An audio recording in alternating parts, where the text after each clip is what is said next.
Bismillahirrahmanirrahim. Assalamu alaikum students. Today we are going to start lecture number 3 Biology FSC part 1. Our discussion topic from chapter 6 that is bacterial cell structure. जैसा कि बच्चे आप लोग जानते हैं कि हम लोग बैक्टीरियल सेल कंपोनेंट्स को डिस्कस कर रहे थे, जिसमें हम लोगों ने फर्स्ट 3 कंपोनेंट्स फ्लैजेला, पिलाई और सेल इन्वेल्प के बारे में प्रीवियस लेक्चर में बहुत डिटेल से स्टडी कर लिया था। आज के लेक्चर में हम लोग next 4 components cell membrane, cytoplasmic matrix, nucleoid और प्लाज्मिड्स के बारे में डिस्कस करेंगे। First of all we will discuss about cell membrane. What is cell membrane? Cell membrane is also called plasma membrane. Cell membrane के बारे में बच्चे आप लोग चैप्टर 4 में बहुत डिटेल से स्टडी कर चुके हैं, जिसमें आप लोगों ने यूकैरियोटिक की सेल मेम्ब्रेन को डिस्कस किया था। आज के लेक्चर में हम लोगों ने प्रोकैरियोटिक की सेल मेम्ब्रेन को डिस्कस करना है। इनकी मेम्ब्रेन के अंदर बच्चे स्लाइड सा डिफरेंस है, बाकी सारे फंक्शन जो हैं वो यूकैरियोटिक सेल मेम्ब्रेन जैसे हैं। सेल मेम्ब्रेन की लोकेशन के हवाले से बात करें तो आपको पता है कि जो बैक्टीरिया होते हैं वो डबल मेम्ब्रेन होते हैं। उसकी जो सबसे आउटर लेयर होती है, ठीक है, उसको हम सेल वॉल कहते हैं, और सेल वॉल के बिल्कुल नीचे क्या मौजूद होती है? सेल मेम्ब्रेन मौजूद होती है। इनकी सेल मेम्ब्रेन कैसी होती है? एक तो ये थिन होती है, बहुत ही पतली होती है और डेलिकेट होती है, और थर्डली ये फ्लेक्सिबल होती है।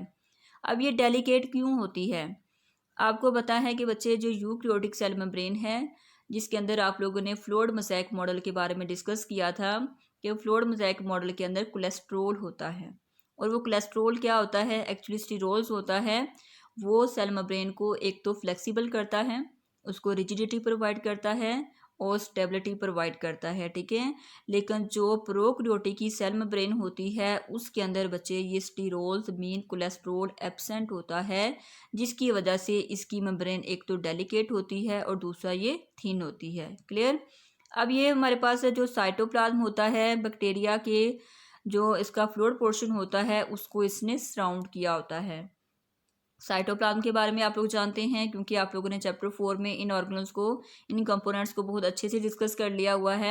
ये साइटोप्लाज्म होता है जो कि फ्लूइड पोर्शन होता है सेल का, उसको सेल मेम्ब्रेन ने सराउंड किया होता है। अब हमने यहाँ ये बात की है कि जो प्रोकैरियोटिक सेल मेम्ब्रेन होती है ये डेलिकेट होती है due to the absence of the sterols.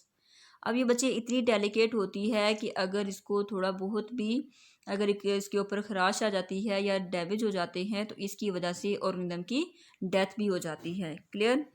यहाँ बच्चे आप लोग पिक्चर में देख सकते हैं कि ये आपको बैक्टीरियल सेल स्ट्रक्चर जो है वो दिखाया गया है। यहाँ आप लोगों ने लोकेशन देखनी है plasma membrane mean cell membrane की। आप लोगों ने प्रीवियस लेक्चर में देखा था कि इसके ऊपर स्लाइम की लेयर होती है, इसके ऊपर कैप्सूल मौजूद होता है, कैप्सूल के नीचे जो है वो स्लाइम लेयर है, उस स्लाइम लेयर के नीचे जो आपको ब्राउन कलर की नज़र आ रही है ये सेल वॉल है, और सेल वॉल के बिल्कुल नीचे आप लोगों को येलो कलर की मेम्ब्रेन नज़र आ रही होगी, ठीक है। ये क्या कहलाती है? ये प्लाज्मा मेम्ब्रेन है। इसने क्या किया हुआ है? इसने साइटोप्लाज्म को सराउंड किया हुआ है, और साइटोप्लाज्म किधर है? ये बच्चे इसका जो आप लोगों को पर्पल कलर का पोर्शन नज़र आ रहा है ये सारा क्या है? साइटोप्लाज्म है। इसने सेल जो हमारे पास है मेम्ब्रेन है, इसने पूरे साइटोप्लाज्म को कवर किया हुआ है, और इसके अंदर जो है वो कोलेस्ट्रॉल एब्सेंट होता है, जिसकी वजह से ये मेम्ब्रेन जो होती है बहुत ही ज़्यादा नरम और नाजुक होती है, बहुत ज़्यादा सेंसिटिव होती है, जिसकी वजह से क्या होता है कि इसके ऊपर डैमेजिंग की वजह से बैक्टीरिया सेल की डेथ हो सकती है। उसके बाद बच्चे अगर हम फंक्शन के हवाले से बात करें कि सेल मेम्ब्रेन के फंक्शन क्या होते हैं, तो सेल मेम्ब्रेन आपको पता है कि ये सिलेक्टिव परमिएबल मेम्ब्रेन है, ठीक है। इसको हम लोग पार्शियल परमिएबल मेम्ब्रेन भी कहते हैं, क्योंकि ये कुछ सिलेक्टिव चीज़ों को अपने अंदर से पास होने देती है। पार्शियल परमिएबल क्या कहते हैं कि हाफ चीज़ों को ये अपने अंदर से पास होने देती है, और जो मेजर मॉलिक्यूल्स होते हैं उनको अपने अंदर से ये पास नहीं होने देती, ठीक है। सबसे पहले हम अगर इसका इम्पोर्टेंट फंक्शन डिस्कस करें तो ये बच्चे रिस्पायरेटरी मेटाबॉलिज्म में काम करती है। अब रिस्पायरेटरी मेटाबॉलिज्म क्या होती है?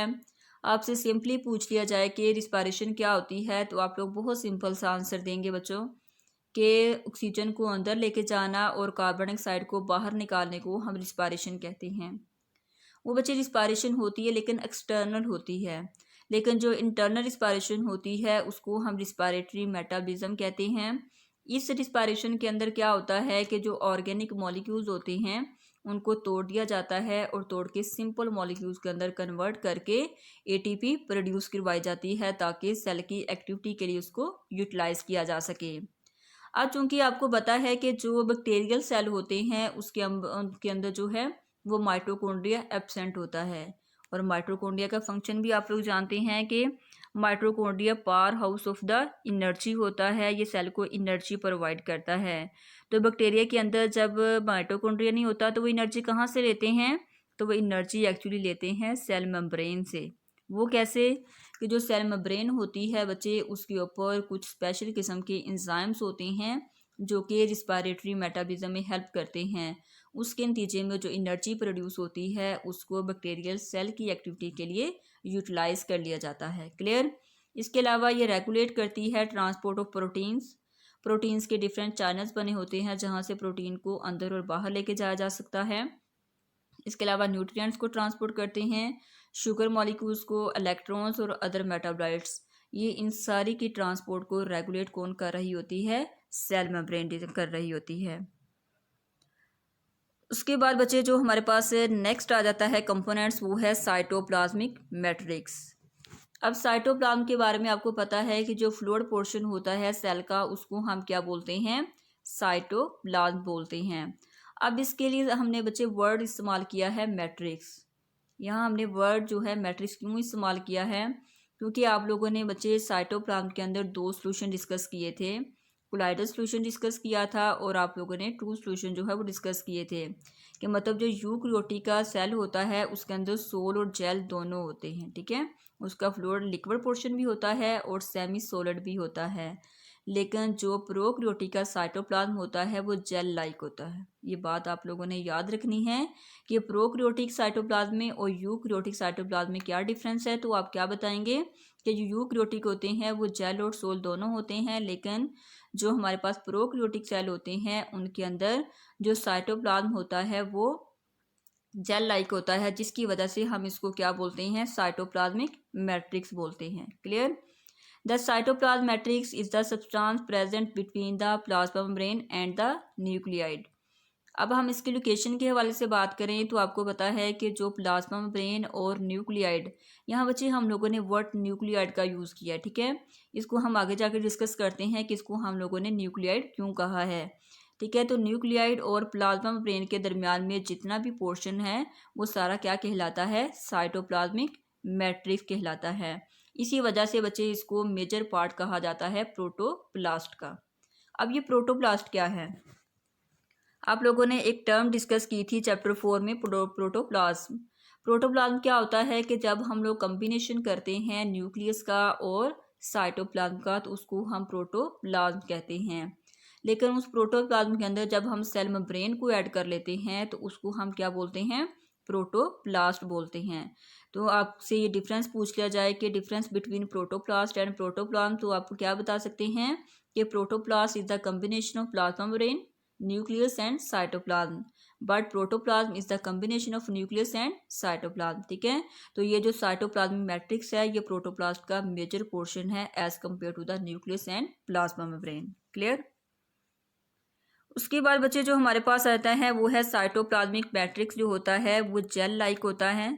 जेल लाइक होने की वजह से इसकी जो विस्कोसिटी मीन्स कंसिस्टेंसी जो होती है वो बहुत ज़्यादा होती है, और इसमें से जो है वो मेजर मॉलिक्यूल्स भी मूव कर रहे होते हैं और स्मॉलर मॉलिक्यूल्स भी मूव कर रहे होते हैं। लेकिन जो स्मॉलर मॉलिक्यूल्स की स्पीड होती है वो ज़्यादा होती है, वो रैपिडली मूव कर रहे होते हैं due to low molecular weight. इनका मॉलिकुलर वेट लो होता है जिसकी वजह से ये इजीली उसके अंदर जो है वो रैपिडली मूव कर रहे होते हैं। क्लियर।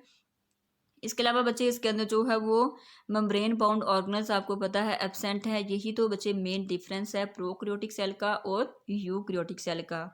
यूकैरियोटिक सेल में मेम्ब्रेन बाउंड ऑर्गेनल्स मौजूद होती हैं, लेकिन जो प्रोकैरियोटिक सेल है उसके अंदर ना तो मेम्ब्रेन बाउंड ऑर्गेनल मौजूद होती हैं ना ही उसके अंदर साइटोस्केलेटन मौजूद होता है। ठीक है, लेकिन इसके साइटोप्लाज्म के अंदर जो है वो डिस्क्रीट स्ट्रक्चर प्रॉपर स्ट्रक्चर जो है वो मौजूद हैं इनके मैट्रिक्स के अंदर, जो कि जेल लाइक स्ट्रक्चर के साथ ही मूव कर रहे होते हैं। यहाँ बच्चे आप लोग डायग्राम के अंदर देख सकते हैं, आपको दिखाया गया है यहाँ बैक्टीरिया सेल का पूरा स्ट्रक्चर, कि इसके अंदर ये वाला जो फ्लूइड पोर्शन आपको नज़र आ रहा है ये क्या है, इसका साइटोप्लाज्म है, ठीक है। और ये जस्ट लाइक जेल होता है, जिसकी वजह से इसके साइटोप्लाज्म को हम लोगों ने साइटोप्लाज्मिक मैट्रिक्स का नेम दिया है। क्लियर। उसके बाद बच्चे हमारे पास नेक्स्ट जो कंपोनेंट आ जाता है वो है न्यूक्लियाइड।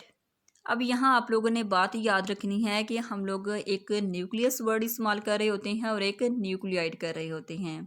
तो मेन डिफरेंस आप लोगों ने क्या याद रखना है कि जो प्रॉपर न्यूक्लियस होता है जिसके ऊपर आउटर मेम्ब्रेन मौजूद होती है उसको हम न्यूक्लियस कहते हैं, लेकिन न्यूक्लियड उसको कहते हैं जिसके ऊपर प्रॉपर मेम्ब्रेन मौजूद नहीं होती, उसके ऊपर कोई न्यूक्लियर मेम्ब्रेन मौजूद नहीं होती, उसको हम न्यूक्लियाइड कहते हैं। या आप सिंपली बच्चे आप ये कह सकते हैं कि जो बैक्टीरिया का सेल होता है उसके अंदर जो डीएनए मौजूद होता है या क्रोमोसोम्स मौजूद होता है उसको हम न्यूक्लियाइड का नेम देते हैं। अब न्यूक्लियाइड को कैसे डिफाइन कर सकते हो कि the DNA aggregate as an irregular shape, ठीक है। जो बैक्टीरिया सेल के अंदर आपको डीएनए नज़र आ रहा होता है, ठीक है, वो इरेगुलर शेप में नज़र आ रहा होता है, ठीक है, क्योंकि उसके ऊपर कोई आउटर मेम्ब्रेन मौजूद नहीं होती। जब आउटर मेम्ब्रेन मौजूद नहीं होती तो वो ऐसे ही उस साइटोप्लाज्म के अंदर सस्पेंड हुआ होता है और इरेगुलर शेप में डेंस मटेरियल होता है, जिसको हम क्या नाम देते हैं, न्यूक्लियाइड का नेम देते हैं, ठीक है। इसकी लोकेशन के हवाले से बात करें तो ये सेल के सेंटर के नज़दीक जो है ये मौजूद होता है। इसके अंदर जो है वो लॉन्ग मॉलिक्यूल ऑफ डीएनए मौजूद होता है। अब देखिए कि बच्चे कहा यह जाता है कि जो बैक्टीरिया का स्ट्रक्चर ऑलमोस्ट होता है उसका साइज होता है 6 माइक्रोमीटर, लेकिन ये जो हमारे पास डीएनए होता है इसका साइज जो होता है वो 6 माइक्रोमीटर से ज़्यादा होता है, लेकिन वो बैक्टीरिया सेल के स्ट्रक्चर के अंदर इनक्लोज हुआ होता है, ठीक है। ये अब कैसे आ सकता है, फॉर एग्जांपल हमारे पास अगर डीएनए किसी बैक्टीरिया का वो 6 माइक्रोमीटर से ज़्यादा है तो वो माइक्रोमीटर पूरी बॉडी के अंदर कैसे आएगा, तो वो डीएनए बच्चे अपने आप को क्या कर लेता है, टाइटली फोल्ड कर लेता है, अपने आप की सुपर कॉइलिंग कर लेता है, जिसकी वजह से वो छोटे बैक्टीरिया के अंदर भी अपने आप को स्पेस प्रोवाइड कर लेता है। क्लियर। उसके बाद बच्चे जो हमारे पास आ जाता है वो इसको डिफाइन कर सकते हैं इस तरह कि ये हमारे पास सिंगल होता है न्यूक्लियाइड, ठीक है, एक ही होता है, सर्कुलर होता है गोल शेप में, और डबल स्ट्रैंडेड डीएनए मॉलिक्यूल मौजूद होता है। इसके अंदर जो है वो प्रॉपर क्रोमोसोम मौजूद नहीं होते, जैसे आपको पता है यूकैरियोटिक सेल के अंदर जो है वो क्रोमोसोम मौजूद होते हैं, और इनके अंदर अगर हम बात करें भी तो सिंगल क्रोमोसोम जो है वो मौजूद होता है, क्योंकि सिंगल डीएनए है तो सिंगल इसके अंदर जो है वो क्रोमोसोम मौजूद होता है। इसके अलावा इसके डीएनए के ऊपर न्यूक्लियर मेम्ब्रेन एब्सेंट होती है, जिसकी वजह से हम इसको प्रोकैरियोटिक सेल कहते हैं। अब चूंकि बच्चे इसके अंदर एक ही क्रोमोसोम मौजूद है तो आपको पता है कि जिसके अंदर क्रोमोसोम्स नंबर हाफ होते हैं उसको हम हेप्लॉइड कहते हैं। तो ये इंपॉर्टेंट एमसीक्यूज आपने याद रखना है कि जो बैक्टीरिया होते हैं उनके अंदर सिंगल डीएनए होता है, सिंगल क्रोमोसोम्स होता है, या सिंगल क्रोमैटिन बॉडी होती है, जिसकी वजह से हम इसको क्या बोलते हैं, हेप्लॉइड ऑर्गेनिज्म बोलते हैं। जैसे आप लोगों को पता है कि डिप्लॉइड ऑर्गेनिज्म भी होते हैं जिनके अंदर नंबर ऑफ क्रोमोसोम्स डबल होता है, लेकिन यहाँ हमारे पास क्रोमोसोम नंबर क्या है, सिंगल है या हाफ है, तो इस वजह से हम इसको क्या बोलते हैं, हेप्लॉइड ऑर्गेनिज्म बोलते हैं। क्लियर। उसके बाद बच्चे यहाँ आप लोग देख सकते हैं न्यूक्लियाइड का स्ट्रक्चर, ठीक है। यहाँ हमारे पास ये पूरा स्ट्रक्चर आपको दिखाया गया है, ये बैक्टीरिया का स्ट्रक्चर है, ठीक है। बैक्टीरिया के अंदर आप लोगों को यहाँ डीएनए जो है नज़र आ रहा है ये वाला, ठीक है, लेकिन साथ आपको सर्कुलर शेप में भी नज़र आ रहे हैं, ये भी एक्चुअली डीएनए है, ये आगे जाके हम डिस्कस करते हैं। हम लोग यहाँ देख लें कि ये प्लाज्मिड्स कहाँ मौजूद होते हैं, ये बैक्टीरिया के स्ट्रक्चर के अंदर मौजूद होते हैं और ये सर्कुलर होते हैं। अभी जो हमने पीछे डिस्कस किया है वो है न्यूक्लियाइड, और न्यूक्लियाइड के अंदर हमने क्या बात की कि इसके अंदर सिंगल डीएनए होता है जो कि डबल स्ट्रैंडेड होता है, उसने अपने आप की सुपर कॉइलिंग की होती है, जो कि सेल के साइटोप्लाज्म के अंदर जो है वो सस्पेंड हुआ होता है। क्लियर। उसके बाद बच्चे हम न्यूक्लियाइड के फंक्शन के हवाले से बात करें या न्यूक्लियाइड के विजिबिलिटी के हवाले से बात करें तो ये माइक्रोस्कोप के अंदर जो है वो विजिबल होते हैं, और विजिबल कैसे होते हैं, जब इनको स्टेन कर लिया जाता है। अब स्टेनिंग क्या होती है, स्टेनिंग बच्चे ऐसा प्रोसेस होता है जिसके अंदर कलर कर दिया जाता है, ठीक है। किसी भी स्पेसिमन को जब हम कलर कर लेते हैं उसकी विजिबिलिटी को शो करने के लिए उसको हम क्या बोलते हैं, स्टेनिंग बोलते हैं। जैसे फॉर एग्जांपल मैं कोई वाइट सा डॉट लगा देती हूँ तो वो आपको इतना विजिबल नज़र नहीं आएगा, लेकिन अगर मैं वही वाइट बोर्ड की बात कर रही हूँ कि वाइट बोर्ड के ऊपर वाइट मार्कर से ही अगर मैं डॉट लगा देती हूँ तो वो आपको क्लियरली नज़र नहीं आता, लेकिन अगर मैं उसको कलरफुल कर दूंगी तो आप उसको इजीली विजिबल देख सकते हैं। इसी तरह बच्चे क्या करते हैं कि बैक्टीरिया को स्टेन कर लिया जाता है, उसकी स्टेनिंग जब की जाती है तो आप इजीली उसको लाइट माइक्रोस्कोप के अंदर स्टडी कर सकते हैं। इसके लिए बच्चे जो स्टेन यूज़ की जाती है उसको फ्लेजन कहते हैं, ठीक है। फ्लेजन स्टेन होती है जो कि बैक्टीरिया की स्टेनिंग के लिए इस्तेमाल की जाती है। उसके बाद बच्चे हमारे पास इंपॉर्टेंट एमसीक्यूज है कि एस्चेरिचिया कोलाई, जिसको हम इकोलाई बैक्टीरिया भी कहते हैं, ठीक है। इसका जो हमारे पास क्रोमोसोम्स होता है उसका जो साइज़ होता है वो 14,000 माइक्रोमीटर। अभी हमने पीछे क्या डिस्कस किया कि बैक्टीरिया का अपना जो साइज़ होता है वो कितना होता है, 6 माइक्रोमीटर होता है। तो 6 माइक्रोमीटर बैक्टीरिया के अंदर 14,000 क्रोमोसोम का जो साइज़ है वो इनक्लोज हुआ होता है। और वो इनक्लोज कैसे होता है, क्योंकि उसने अपने आप की सुपर क्वालिंग की होती है। सुपर क्वालिंग मीन अपने आप को टाइटली फोल्ड किया होता है। वो 6 माइक्रोमीटर के बैक्टीरिया के अंदर भी अपने आप को स्पेस प्रोवाइड कर लेता है। क्लियर। उसके बाद बच्चे हमारे पास है प्लाज्मिड। अभी हम लोगों ने डिस्कस किया पीछे न्यूक्लियाइड और प्लाज्मिड आप लोगों के लिए एक नई टर्म है, ठीक है। इसके बारे में आप लोगों ने पहले सिर्फ इसका नाम सुना होगा, आज हम इसको डिटेल से देख लेते हैं। अब ये हमारे पास प्लाज्मिड क्या होता है। अब जो बच्चे प्रोकैरियोटिक सेल्स होते हैं, मीन जो बैक्टीरिया होते हैं, उनके अंदर क्रोमोसोम के अलावा एक एक्स्ट्रा डीएनए होता है जिसको हम प्लाज्मिड कहते हैं। अब यहाँ आप लोग ये सोच रहे होंगे कि अभी हमने पीछे डिस्कस किया कि ये तो हैप्लॉइड ऑर्गेनिज्म है, अगर ये क्रोमोसोम के अलावा दूसरा भी डीएनए इसके अंदर मौजूद है तो ये तो डिप्लॉइड होना चाहिए था, ठीक है। आप सोच सकती हैं ना ये, लेकिन बच्चे ये हमारे पास हैप्लॉइड ऑर्गेनिज्म ही होता है। लेकिन ये वाला जो डीएनए एक्स्ट्रा डीएनए होता है ये हर बैक्टीरिया के अंदर मौजूद नहीं होता, लेकिन कुछ स्पेसिफिक बैक्टीरिया होते हैं जिनकी बॉडी के अंदर ये मौजूद होता है, ठीक है। तो ये डीएनए जो होता है ये एक तो सर्कुलर होता है और डबल स्ट्रैंडेड होता है, ठीक है। सर्कुलर मतलब सर्कल की फॉर्म में होता है और डबल स्ट्रैंडेड डीएनए मॉलिक्यूल मौजूद होता है। ये एक्चुअली ना तो मेटाबॉलिज्म में काम कर रहा होता है ना ही ग्रोथ में हेल्प करता है। ये सेल्फ रेप्लिकेटिंग मतलब सेल्फ रेप्लिकेशन में हेल्प करता है। तो इस वजह से बच्चे इसको हम क्रोमोसोम का पार्ट कंसीडर नहीं करते, ठीक है। तो आपने ये बात याद रखनी है कि ये एक्स्ट्रा क्रोमोसोम है या एक्स्ट्रा डीएनए है जो कि बैक्टीरिया के सेल के अंदर मौजूद होता है। ना तो ये ग्रोथ में हेल्प करता है ना ही ये मेटाबॉलिज्म में हेल्प करता है। तो ये हमारे पास हर बैक्टीरिया के अंदर ये मौजूद नहीं होता। इसका बेसिकली काम क्या होता है कि ये सेल्फ रेप्लिकेटिंग में काम करता है, ठीक है। आपको पता है कि आजकल हम इसको डिफरेंट पर्पजेज के लिए इस्तेमाल कर रहे हैं, जैसे जेनेटिक इंजीनियरिंग के अंदर हम इसको इस्तेमाल करते हैं। अब यहाँ इसका ये भी साथ फंक्शन लिखा हुआ कि ये ग्रोथ और मेटाबॉलिज्म के अंदर ये रोल प्ले नहीं करता। क्यों? क्योंकि उसके ऊपर स्पेसिफिक जीन ही मौजूद नहीं होते। इसके ऊपर जो है वो बहुत कम जीन होते हैं, वो जीन होते हैं जो कि रेप्लिकेशन में हेल्प करते हैं, ठीक है। उसके बाद बच्चे हमारे पास इसकी आ जाते हैं कि इसके फंक्शन के हवाले से बात करें तो जो प्लाज्मिड्स होते हैं ये जेनेटिक इंजीनियरिंग टेक्निक के अंदर जो है वो बहुत ज़्यादा इंपॉर्टेंट है। अब ये इम्पोर्टेंट क्यों है? क्योंकि इसके अंदर आपने देखा है कि हम इंसुलिन को जो है वो प्रोड्यूस करवा रहे हैं। इंसुलिन हमारी जीन ऑफ इंटरेस्ट है, ठीक है। इंसुलिन की डिमांड बहुत ज़्यादा हो गई है, तो उसकी डिमांड को पूरा करने के लिए जो माइक्रो ऑर्गेनिज्म है उनका इस्तेमाल किया जा रहा है, ठीक है। उसका इस्तेमाल हम कैसे कर रहे हैं कि हम लोग उसका प्लाज्मिड बाहर निकाल लेते हैं, उस प्लाज्मिड के ऊपर जो है वो इंसुलिन का जीन इंसर्ट कर लेते हैं, ठीक है। ये सारी आप लोगों ने टेक्निक जो है मैट्रिक क्लास में डिस्कस की हुई है कि इंसुलिन की जो जीन लेके वो हम लोग प्लाज्मिड के साथ इंटर कर देते हैं और जैसे जैसे बैक्टीरिया ग्रो करता है वैसे वैसे जो है वो इसके अंदर इंसुलिन भी प्रोड्यूस हो रही होती है, ठीक है। तो फर्स्ट इसका इम्पोर्टेंट फंक्शन क्या है कि जेनेटिक इंजीनियरिंग में काम करता है। और दूसरा बड़ा ये बात ये है कि जिन बैक्टीरिया के अंदर बच्चे प्लाज्मिड मौजूद होते हैं वो ड्रग रेजिस्टेंट होते हैं, मीन उसके ऊपर कोई एंटीबायोटिक्स जो है वो असर नहीं करती। अब फॉर एग्जांपल कोई ऐसा बैक्टीरिया जो कि हमारी बॉडी के अंदर चला जाता है, उसके अंदर प्लाज्मिड मौजूद था, अब वो प्लाज्मिड अगर हम कोई मेडिसिन खाते भी जाएंगे तो बैक्टीरिया हम ख़त्म नहीं कर पाएंगे, क्योंकि उसके ऊपर उनके अंदर क्या होता है, प्लाज्मिड मौजूद होते हैं जो कि उस एंटीबायोटिक्स के ख़िलाफ़ लड़ते हैं, जिसकी वजह से ये ड्रग रेजिस्टेंट में काम करते हैं।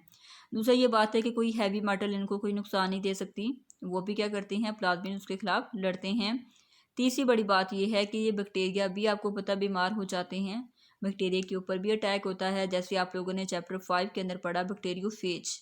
बैक्टीरियोफेज एक वायरस है जो कि बैक्टीरिया के ऊपर हमला करता है, जिसकी वजह से बैक्टीरिया की डेथ हो जाती है।